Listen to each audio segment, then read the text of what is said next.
This is the FM Gold channel of All India Radio. In the weekly program Money Talk, now we bring you a discussion on Economic Survey 2018. The participants are A.K. Bhattacharya, economic analyst, and Mahuwa Venkatesh, journalist. Yesterday we saw Finance Minister Arun Jaitley presenting the economic survey in Parliament, after which Chief Economic Advisor Arvind Subramaniam also held a press conference. So the highlights of the economic survey, as we know, is the growth track is back. According to the economic survey, the growth rate for this financial year is expected to be 6.75 as opposed to CSO's advanced estimate projection of 6.5. And next year we are supposed to be growing at 7 to 7.75%, which is a huge band. So if I may just open the discussion, 7 to 7.75 is a pretty expanded band. And of course, Dr. Subramaniam has been always giving a very large range. What would be your take? Are we going to be more towards 7% or towards the higher side of the projection? The economic survey does present a band of economic growth of between 7 and 7.75% for next year, coming on top of a 6.75% revised number for 2017-18. To give an answer to your specific question, let me present the context in which the economic survey presents these growth numbers. It talks about revival with risks. Of course, the numbers do indicate revival because the CSO 6.5 is now being revised upwards to 6.75. And for next year, even these estimates are even slightly better than the IMF's projection, the World Bank projections for next year. 7.4%. 4%. Yes. Now, but at the same time, the economic survey also talks about the three areas of the risk. Number one risk it talks about is the rising oil prices. That is right. Now it says that oil prices have already gone up by 12% and the IMF projection is that it will go up by another 11% next year. So now that takes a bit away from your growth potential of the economy. Similarly, it pushes up prices and also adversely affects current account deficit. The second area of concern, according to the economic survey, is an elevated levels of stock markets. Now, these are very costly markets, so therefore it is a matter of concern for the economic survey. And number three is fiscal consolidation is going to be a challenge because the electoral imperatives now questioning macroeconomic stability assumptions because the government may not stick to the fiscal deficit target of 3.2% in the current year, and therefore it will be necessary to restore fiscal stability and fiscal consolidation next year.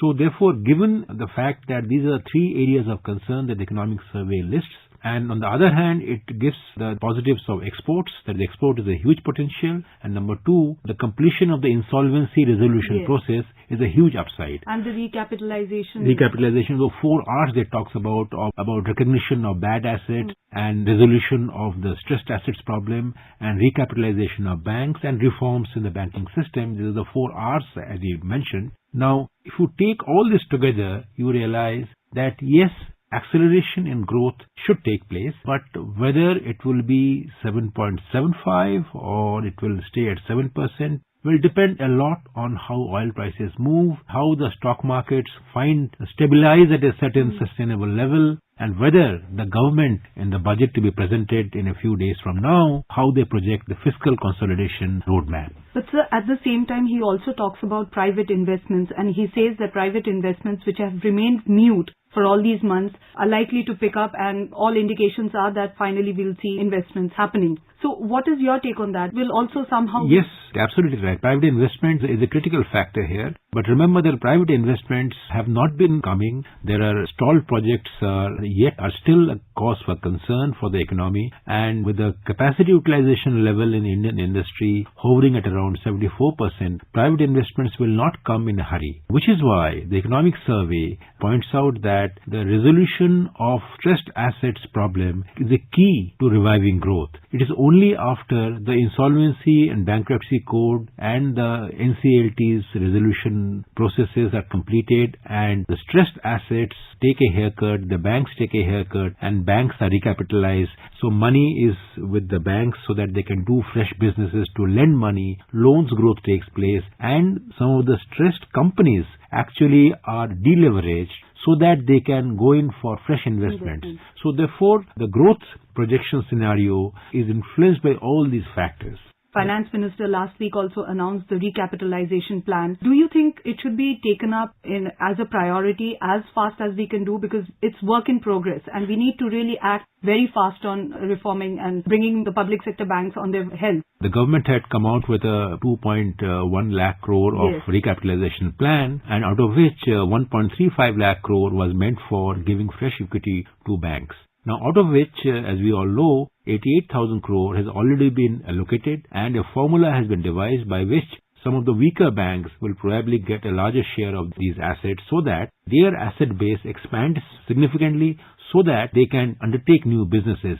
20 banks which have got these fresh capital already, 88,000 crore out of 1.35 lakh crore, and these banks have a problem because most of them except SBI and a few, I think Bank of Baroda and a couple of other banks are already under the RBI's prompt corrective action plan, which means at the current situation, go out for fresh lending, they all have to focus on recovery of their old loans, which means they cannot expand their business and grow. With this recapitalization plan of 88,000 crore rupees into these banks, what we will see is this: their capital adequacy will get better, and therefore their NPL situation will get better, and they will be able to go out in the market. Most probably many of them will even go out of the prompt corrective action plan of RBI, so that they can do and grow businesses and lend money, hopefully, to bankable projects, and therefore the loans growth will take place, and already the data that are coming is that loans growth has begun picking up. So if these things happen, then as you said, the private investments will pick up, and aided by the government's public investment program, hopefully see the growth engine reviving once again to achieve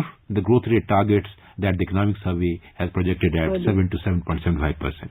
Demonetization and implementation of GST, these two brought in a lot of pain to the economy, but as Dr. Subramaniam yesterday mentioned that the dust is settling down and the worst is behind us. A demonetization, definitely the dust is settled. But what about the GST issue? I mean, there are still the GST problems exist. Filing, the portal doesn't work, tax rates are an issue. Do you think the problem of GST, the teething problems are over, or are we going to face it even in the next financial year? My sense is that demonetization pain is by and large over. The cash in the system is back, but may not be at the same level, but at a certain level by which normal businesses can resume. So the demonetization pain, to my mind, is over as far as growth rates are concerned. GST is still work in progress, and I think there are many issues. For example, from February 1, the e-way bill is going to be introduced. So once again, it will have a disruptive impact. There are rates that are being reduced right now, but they are not necessarily being rationalized in a sense that we have seen a lot of rate reductions, but we have not seen kind of harmonization of rates into fewer rates so that the bands are only 3. Right now we have got around 5 to 7 rates, really calculate them from 0 to the exempted categories.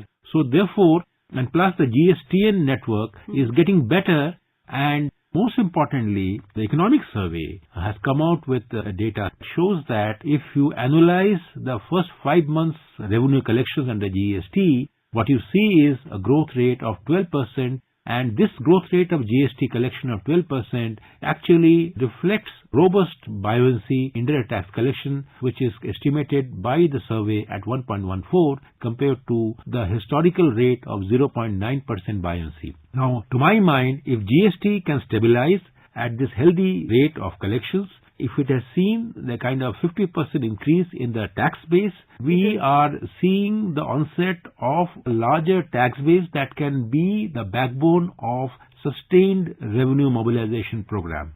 So revenues growth will be taken care of to some extent, and tax to GDP ratio, which is a key concern for most finance ministers, will probably be better. So therefore, yes, I agree with you, GST has caused a lot of pain, but any big reform will be disruptive in its impact, and I think its implementation has not been the best, but corrective actions have been taken without much delay. Introduction of e-way bill, I think potential is there, because probably better system would have been to use a digital tags instead of e-way bills.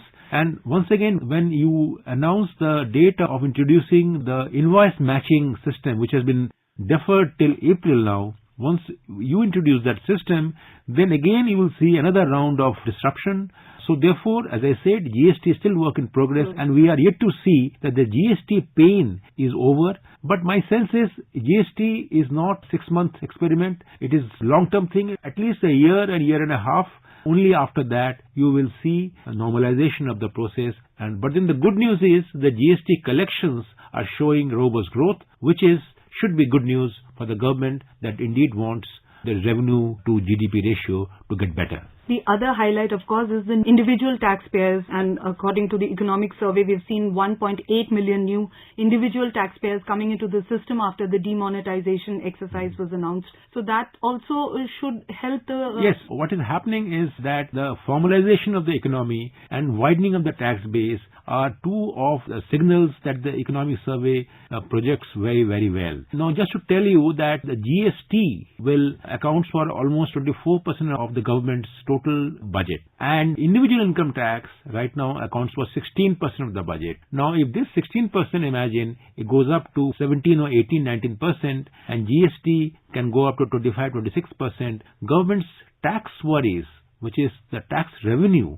will get better and taken care of, and the tax base would have widened, and therefore the government's dependence on borrowing will come down, and if the borrowing comes down, fiscal deficit will be lower, so fiscal consolidation plan will be on course, and it will not be impacting the market rate of government bonds, therefore the interest rates can soften.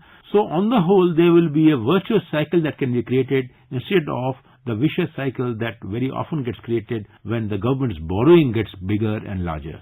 So talking about the concerns, yesterday the Chief Economic Advisor also said that the rising fuel prices and the elevated stock prices are main causes for concern. Now, talking about the stock market, do you think there's a bubble or we are safe? It is reasonable to say that the stock markets have risen at a healthy pace. The valuation, the stock prices have become quite expensive. It is possible that the rise in the small cap stocks as well as the mid cap stocks have been much faster than the large cap stocks, and so therefore the bubble, if at all, if it is in the making, could be there in the small cap and the mid cap sections. So therefore it will be good for the government as well as the economic survey to raise it as an area of concern so that retail investors are alerted, so that they don't lose their money and lose the newfound faith in the capital market. Talking about jobs, we've always heard about a jobless growth, but of course the economic survey says that the job situation isn't as bad as it was being projected to be. Your take on this? I think the economic survey has brought out the fact that while the EPFO-based numbers show the formal employment to be 31% of the non-farm labor force, but if you take the tax base as an indicator, then that share of formal employment in the total non-farm labor force comes to 54%. Now that is an indication of formalization of the economy. It does not necessarily mean jobs have grown, but it means that your formal workforce as a share, as a percent of total non-farm labor force, is quite substantial. Therefore, it is a good piece of data that have come out. And I think there's a lot of work that needs to be done so that this data is updated regularly and periodically, which is not happening, which must be released almost on a quarterly basis, like the GDP data or the price data, so that the people, the analysts and the experts can analyze what is happening on the job sector, so that people can take necessary policy steps, the government can intervene to take corrective steps. So talking about all this, and of course we have the budget in the next 2 days. The worst seems to be behind us. We seem to be on the growth track once again. And the best part, of course, about the economic survey this time was that the cover had a pink which is being a woman. I think it's a lovely thing and politically correct. And even otherwise, I think that statement was a good one, good gesture. So thank you so much, and we hope to see the growth track being back on. Thank you. You were listening to a discussion on Economic Survey 2018. The participants were A.K. Bhattacharya, Economic Analyst, and Mahua Venkatesh, Journalist. This program was produced and presented by the News Services Division of All India Radio. You can also listen to this program on our website, news.air.nic.in. You may email your opinion about this program at airnsdtalks@gmail.com.